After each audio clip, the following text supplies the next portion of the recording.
Et bonjour à toutes et à tous, on se retrouve pour une nouvelle vidéo. Donc la bande-annonce est sortie, la bande-annonce officielle de la série Le Seigneur des Anneaux, les Anneaux de Pouvoir. Donc on va discuter, je vais vous faire des petites théories, tout ça.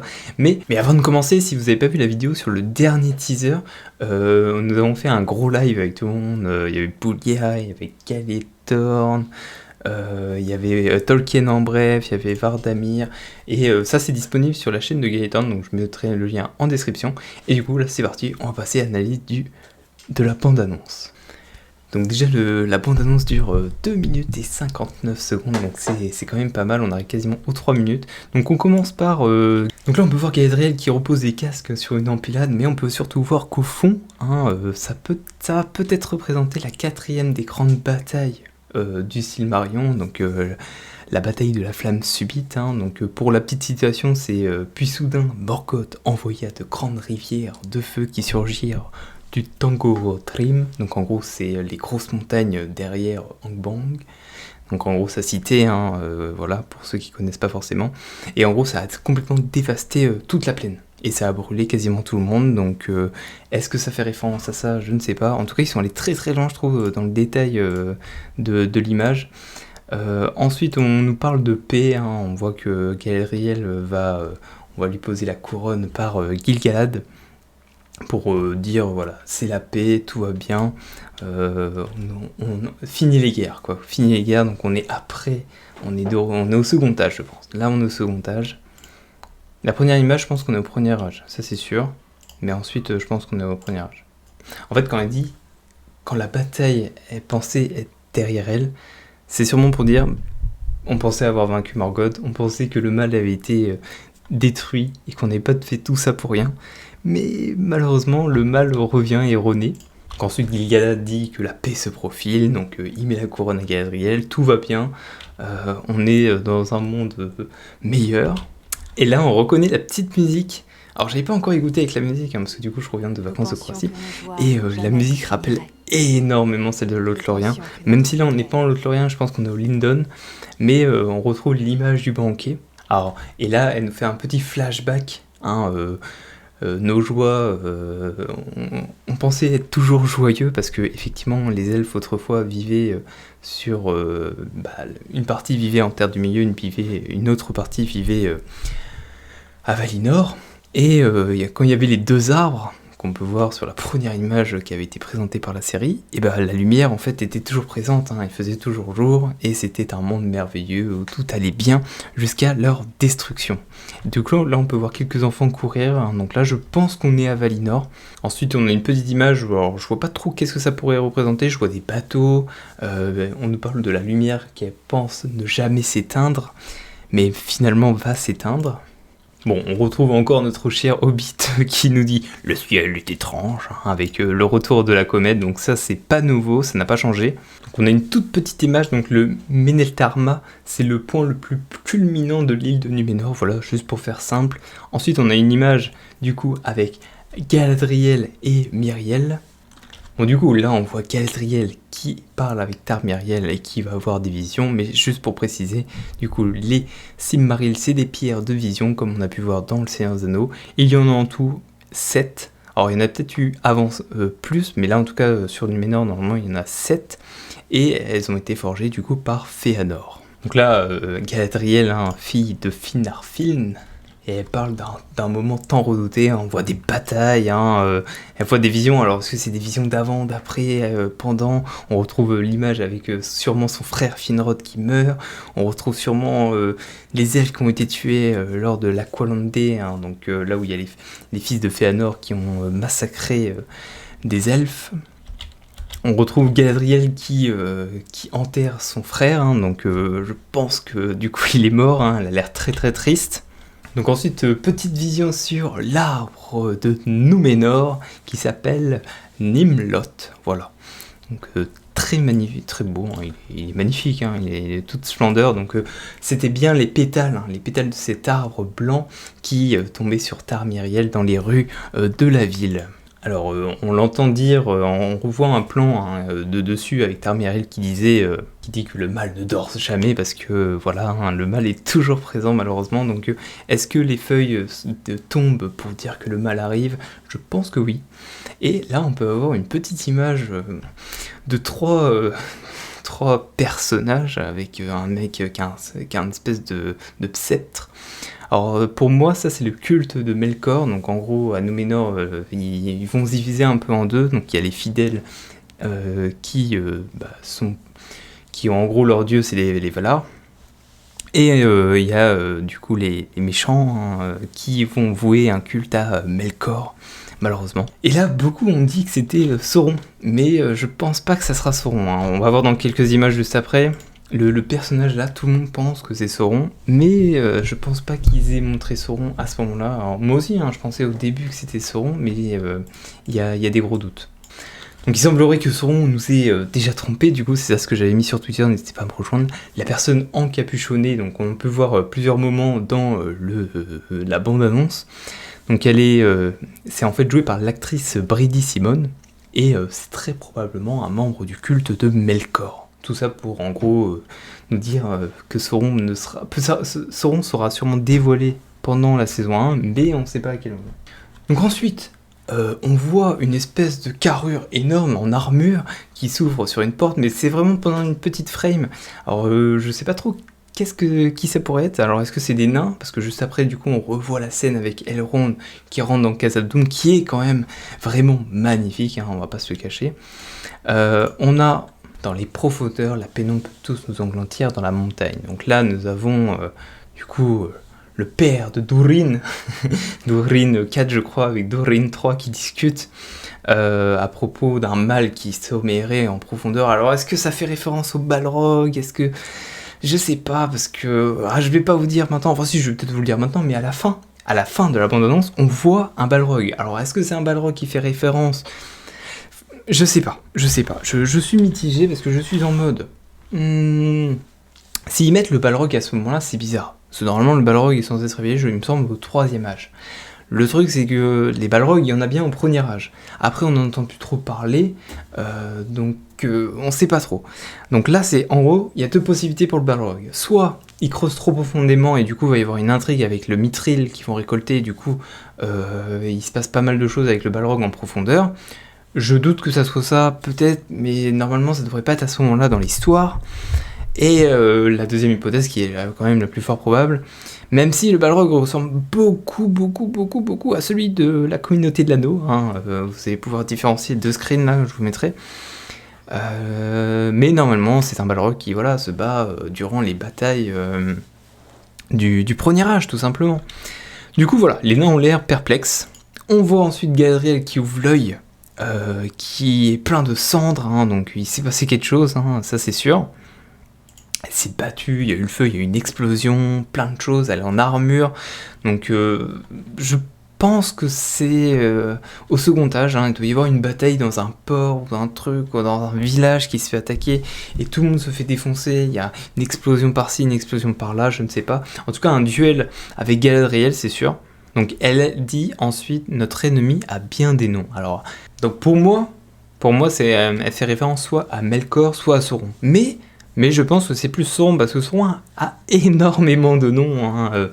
On a Myron, Artorno, je vous les cite tous, hein, Olendil, Anatar, Gortor, le nécromancien, Zigur, le prince noir, le pouvoir ténébreux, l'ennemi, le seigneur des ténèbres, l'œil, donc l'œil de Sauron, le maître noir.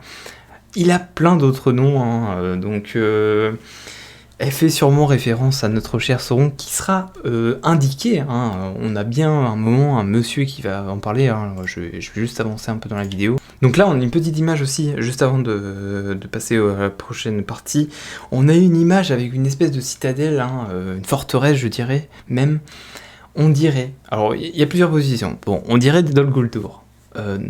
Voilà, on dirait Dol Guldur, hein. Vraiment je trouve sur le style, moi la première fois que j'ai vu ça, je me suis dit Dol Guldur, mais je pense pas que ça soit Dol Guldur, hein, à ce moment-là quand même. Je pense que c'est soit la forteresse de Angband, soit d'Utumno, Donc c'est une des forteresses de Sauron et une de Melkor, mais ça pourrait être aussi Minas Ithil.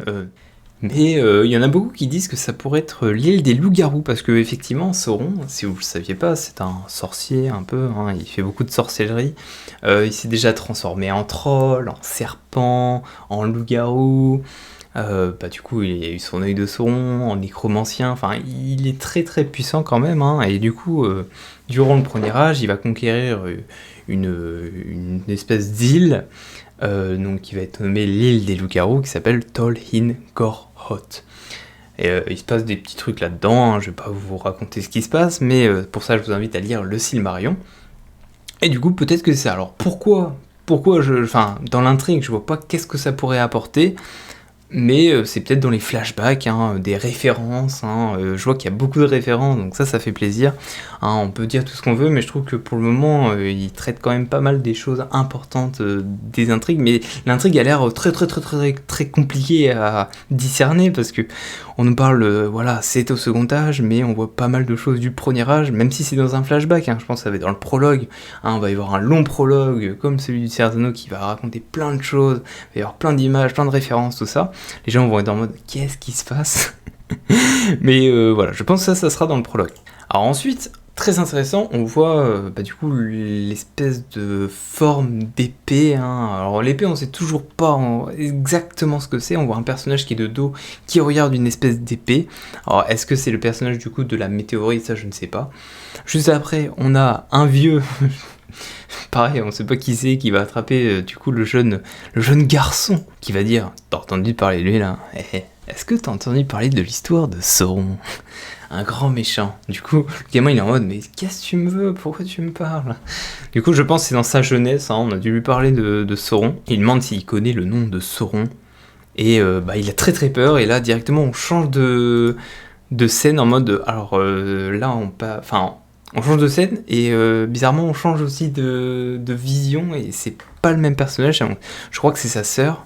Du coup je sais pas trop à quoi ça on pourrait s'attendre à ce moment-là. Hein. Je pense que voilà il y a les petits vieux, ils ont les petites anecdotes, tout ça, il faut raconter. Oh mais tu connaîtrais pas Sauron. Et ensuite petite scène avec l'orque. Un orque qui arrive et qui va attaquer le village, c'est sûr. Hein. Moi, je vois bien les orques attaquer le village des hommes de Tir Arad. Hein, donc, il y a Arondir, il y a... du coup, la fille, il me semble que c'est Browin.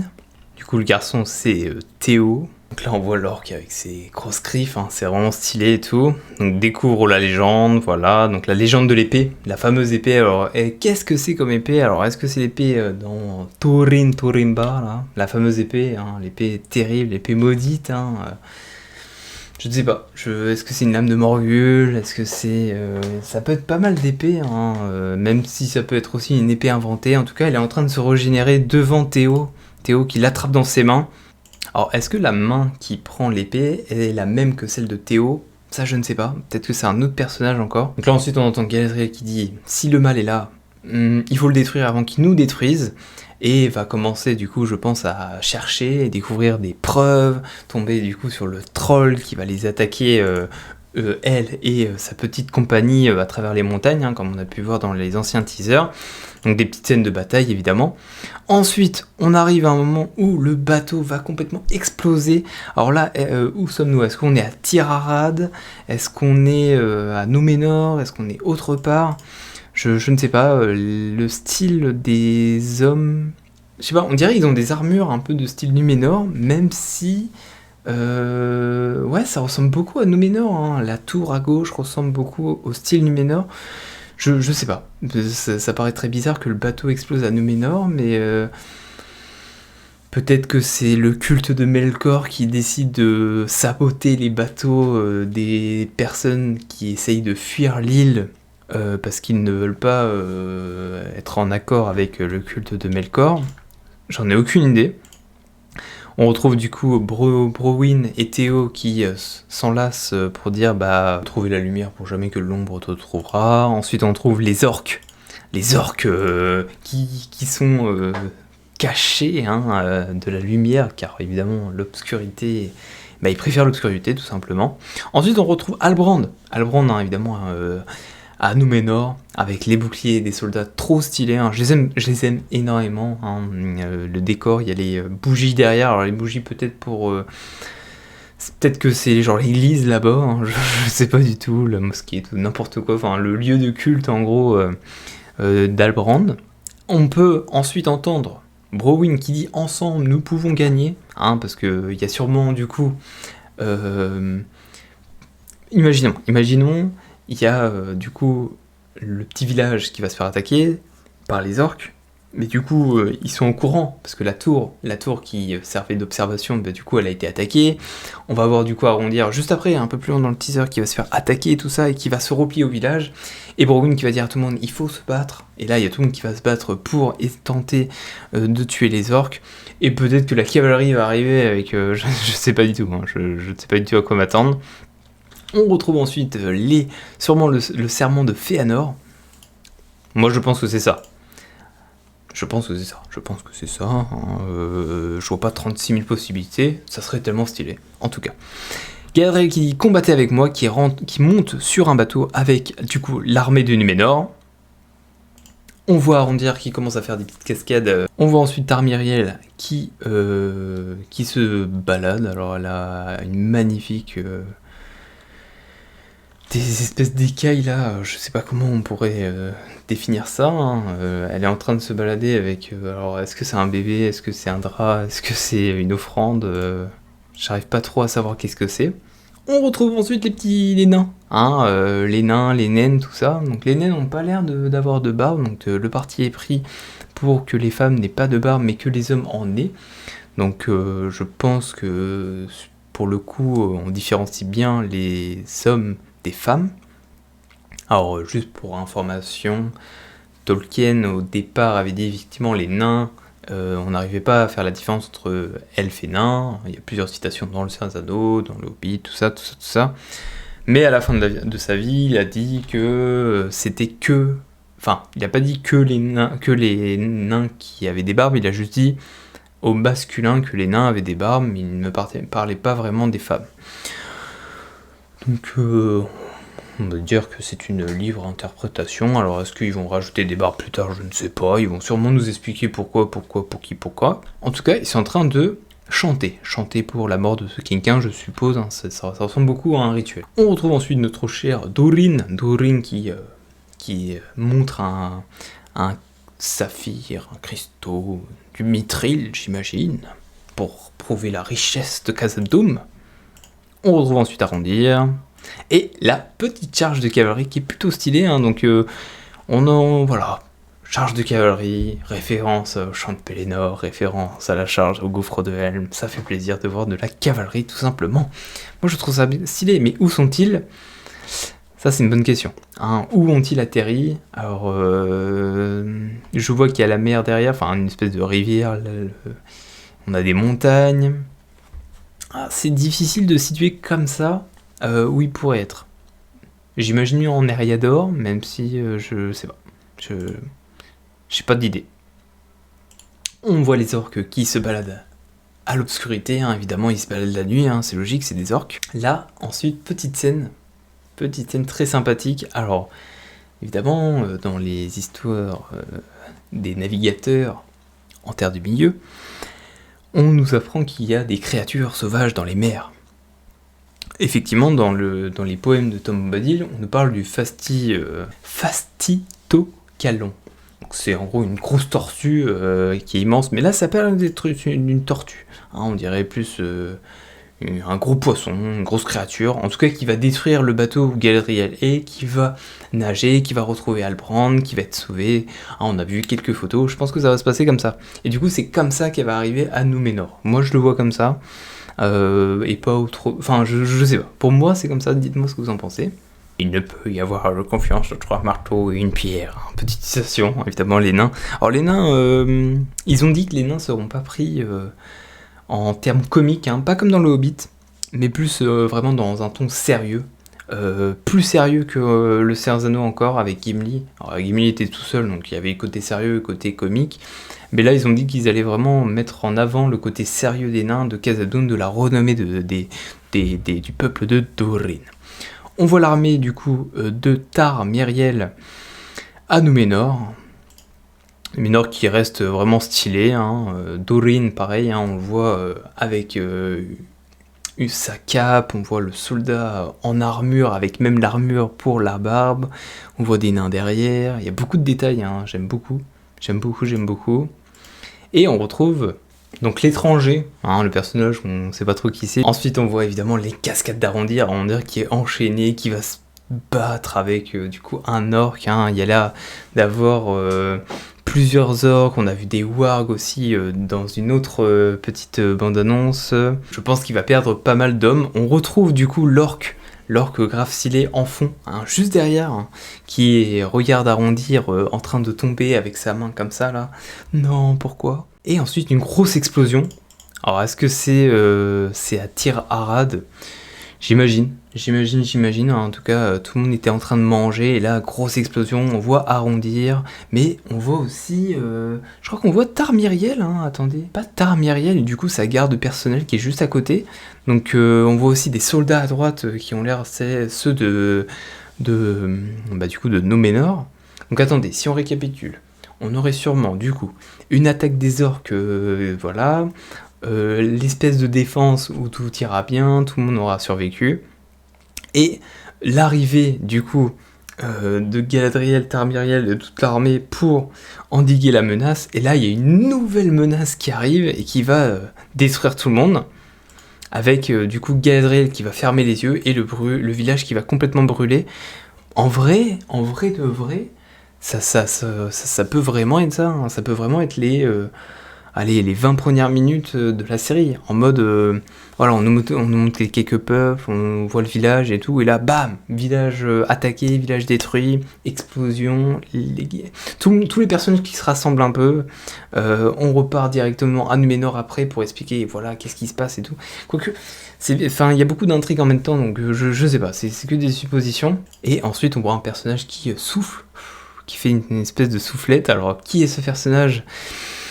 Mystère, beaucoup disent Sauron, mais ça me paraît bizarre, hein. On voit une feuille de Lorien, enfin, un peu de Lorien, parce qu'on dirait beaucoup les feuilles de Lorien, elles ont une forme, hein, mais je sais pas trop où on est, et en tout cas, il raconte, le personnage dit, on vous a conté beaucoup de mensonges en terre du milieu. Du coup, j'imagine encore une histoire à propos du culte de Melkor qui va dire on vous a beaucoup parlé des Valar, on vous a beaucoup parlé d'immortalité, de non-immortalité. Vous savez, les hommes, hein, vous pouvez obtenir l'immortalité si vous le voulez, hein, il suffit juste d'aller leur réclamer, mais c'est possible, voilà. Donc je pense que ça va être surtout ça l'intrigue principale, qui est en gros les hommes vont devenir jaloux des elfes de leur immortalité et vont essayer de l'obtenir. Comment, pourquoi, nous le saurons.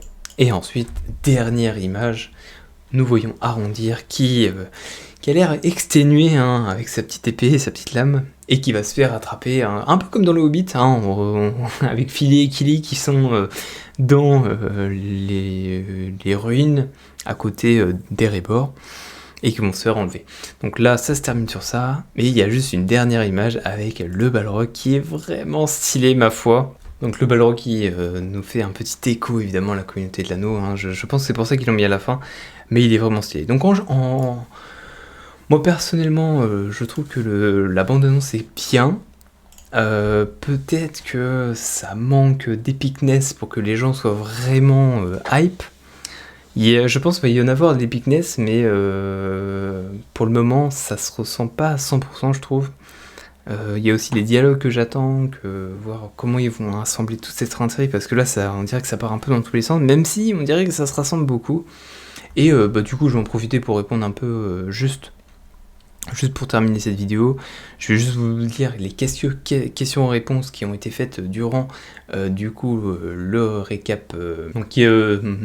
Je vais juste vous lire les petites questions-réponses qui ont été faites durant la Comic-Con, donc du 22 juillet 2022. Donc l'intrigue des Pieds Velus est assez isolée des autres, puisque les acteurs Pieds Velus semblent n'avoir jamais interagi avec les autres acteurs sur les autres plateaux, donc ils ont l'air vraiment dans leur coin. Je pense qu'ils vont juste rencontrer l'étranger. Donc ensuite nous avons Daniel Weyman, donc qui joue l'étranger, a déclaré que son personnage a un sens profond de ce qui l'anime, et qu'il a quelque chose de primitif en lui.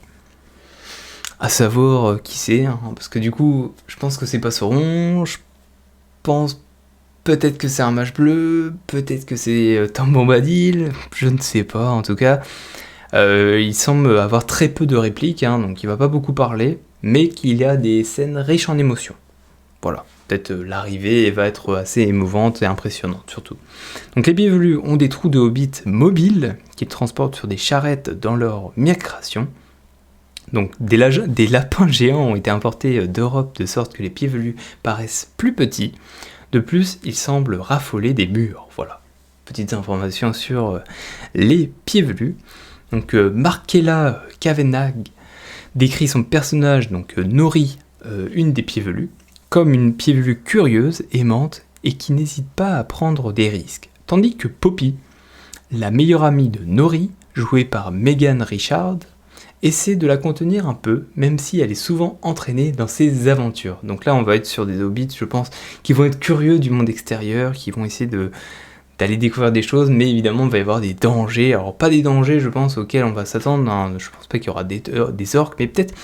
Je pense qu'ils vont peut-être découvrir les Ents, ils vont peut-être découvrir...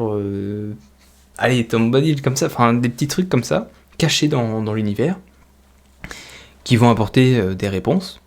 Ensuite, nous avons Ismael Cruz Cordova, donc, qui a passé de nombreuses heures à s'entraîner pour créer un nouveau style de combat elfique combinant la danse et les arts martiaux brésiliens, donc le personnage d'Arrondir.